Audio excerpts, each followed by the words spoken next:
The undercurrent of all the books I'm doing for this graphic novel is post-memory, which is the idea of collective cultural memory after the Holocaust. So you have the survivor of the first generation.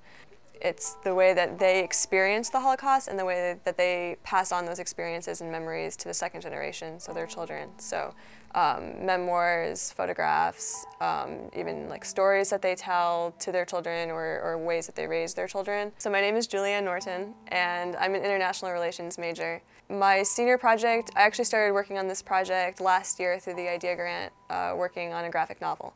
And the basis of this graphic novel, like the undercurrent of all the books I'm doing for this graphic novel is post-memory. It kind of becomes this like layering of form that to me feels the same as post-memory, the way that you have this initial image or this idea or narrative and it changes over time and becomes something different. And so I tried to do kind of a similar thing with these paintings where I start out with just a watercolor painting, and with most of them I then outline all of the colors.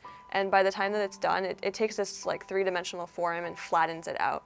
So you're losing part of the story, even though by adding this line work, I am adding to the story. The graphic novel has a lot of kind of biographical features where it's based off of the story of my Oma, who is a Holocaust survivor. And the main character is very loosely based off of myself, but there's a lot that happens in this story that brings it almost to a fantasy realm. So I think it's meant to be relatable work, and even though I'm viewing it through the lens of my own culture, I'm hoping with a graphic novel to bring it to that broader audience, so that other people can relate to it, even if they're not Jewish or haven't been through this.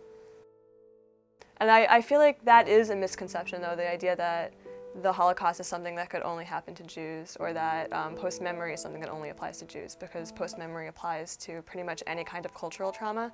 Every culture that exists has had some kind of trauma like that.